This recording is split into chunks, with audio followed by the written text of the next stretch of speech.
ناظرین، اگر اس مسلم دنیا کے زندہ ہیروز کی بات کر لی جائے تو رجب طیب اردگان کا نام بلا شرکت غیر سر فہرست ہوگا۔ اس وقت مسلم دنیا میں سب سے زیادہ ذکر انہی کا کیا جاتا ہے۔ دشمنان اسلام اور کفار کی صفوں میں انتشار برپا کرنے والے رجب طیب اردگان اس وقت ترکی کے صدر ہیں، جبکہ اس سے پہلے یہ وزیر اعظم بھی رہ چکے ہیں۔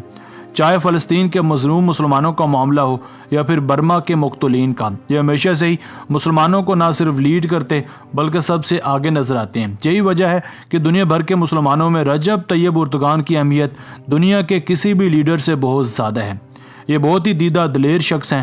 ان کا منشور کیا ہے، ان کا ایجنڈا کیا ہے، ان سب کو سمجھنے کے لیے ان کے پس منظر کو جاننا بہت ہی ضروری ہے۔ ان کی پیدائش کس جگہ ہوئی، پرورش کیسے ہوئی، ان کے نظریات کیا ہیں اور مستقبل میں یہ کیا کرنے کا ارادہ رکھتے ہیں، ان سب کو جاننا بہت ہی ضروری ہے۔ ان سب حقائق کو جاننے کے بعد آپ کو اندازہ ہوگا کہ لوگ رجب طیب اردگان کو کیوں اتنا پسند کرتے ہیں۔ اردگان کی پیدائش 26 فروری 1954 کو ہوئی۔ یہ استنبول کے نزدیک ایک شہر قاسم پاشا میں پیدا ہوئے۔ انہوں نے اپنی ابتدائی تعلیم استنبول سے ہی حاصل کی۔ جس سکول میں انہیں داخلہ دلوایا گیا اس کا نام امام حاطب سکول تھا۔ یہاں مزے کی بات یہ تھی کہ یہ سکول دراصل ایک مکمل مذہبی نوعیت کا سکول تھا۔ اسی سکول سے انہوں نے نہ صرف اپنی ابتدائی تعلیم بلکہ گریجویشن بھی مکمل کی۔ امام حاطب سکول میں 75% دنیاوی جبکہ 25% دینی تعلیم دی جاتی تھی، یعنی دینی تعلیم میں قرآن و احادیث کی تعلیم طلباء کو دی جاتی تھی۔ یہ دینی تعلیم اختیاری نہیں تھی بلکہ لازمی تھی، یعنی جو بھی طالب علم اس مدرسے میں یا مکتب میں آتا تھا اسے یہ تعلیم لینی ہی پڑتی تھی۔ امام حاطب سکول سے ابتدائی تعلیم میں تفسیر قرآن، احادیث نبوی اور سیرت محمد کو بھرپور طریقے سے اسٹڈی کرنے کے بعد رجب طیب اردگان نے Ankara school of economics and commercial sciences میں ایڈمیشن لے لیا، جس کا حالیہ دنوں میں نام مرمرہ یونیورسٹی رکھ دیا گیا ہے۔ اس ادارے میں رہ کر انہوں نے بزنس ایڈمنسٹریشن کی تعلیم حاصل کی۔ یہ ان کی ہائر ایجوکیشن تھی۔ اعلیٰ تعلیم حاصل کرنے کے بعد طیب اردگان نے سیاست میں آنے کا پلان بنایا۔ اس مقصد کے لیے انہوں نے سال 1976 میں عملی طور پر سیاست میں قدم رکھا۔ سیاست کے متعلق مزید کچھ ڈسکس کرنے سے پہلے یہ بتانا بے حد ضروری ہے کہ ان کے والد گرامی ترک کوسٹ گارڈ میں کیپٹن تھے۔ ان کی تنخواہ معقول سی تھی، یعنی گھر کا گزر بسر بمشکل ہی پورا ہوتا تھا۔ طیب اردگان نے اپنی سیاسی زندگی سے پہلے چند چھوٹے چھوٹے بزنس بھی شروع کیے۔ یہ پوسٹ کارڈز کو خرید کر بیچا کرتے تھے اور چند پیسے بچا لیا کرتے تھے۔ پھر بعض اوقات یہ ٹریفک جام والے علاقوں میں لیمبو پانی بھی بیچ لیا کرتے تھے اور ان کو چند پیسے بچ جایا کرتے تھے۔ بعض اطلاعات کے مطابق یہ 3 پہیوں والی سائیکل پر ایک ریوڑی نما چیز بھی سیل کیا کرتے تھے۔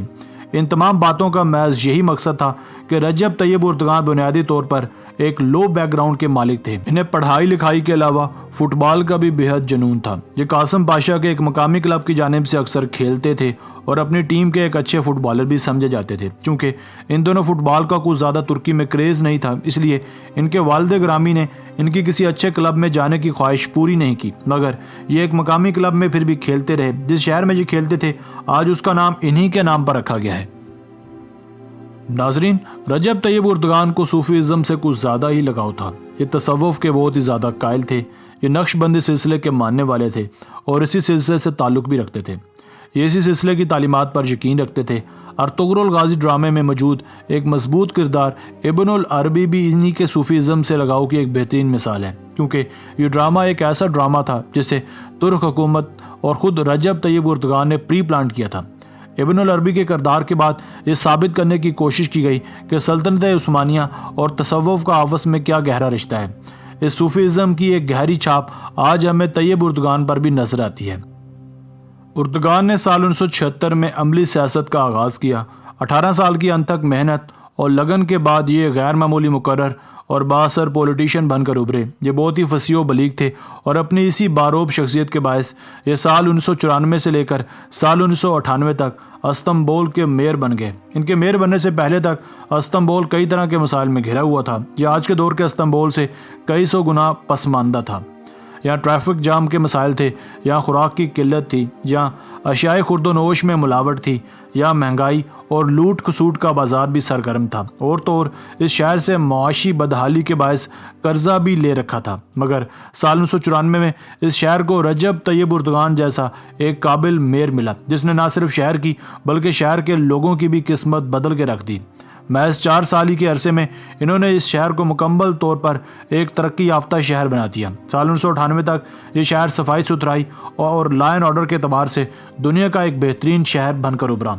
اس ساری تبدیلی کا کریڈٹ محض ایک ہی شخص کو جاتا ہے، اس شخص کا نام رجب طیب اردگان تھا۔ دوستو، یہ ٹاپک چونکہ بہت لمبا تھا، اس لیے اس ویڈیو کا دوسرا اور تیسرا حصہ انشاءاللہ جلد ہم آپ کی خدمت میں لے کر حاضر ہوں گے۔ یعنی ہم نے اس ویڈیو کو پارٹس میں تبدیل کر دیا ہے اور جلد ہم آپ کے لیے اس ویڈیو کا دوسرا حصہ اور اس کے بعد پھر تیسرا حصہ بھی لے کر حاضر ہوں گے، تاکہ آپ کو زیادہ سے زیادہ رجب طیب اردگان کے متعلق جاننے کا موقع ملے۔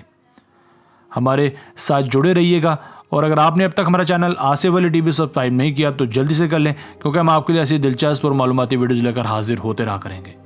ملتے ہیں ایک نئی ویڈیو کے ساتھ۔ اللہ حافظ۔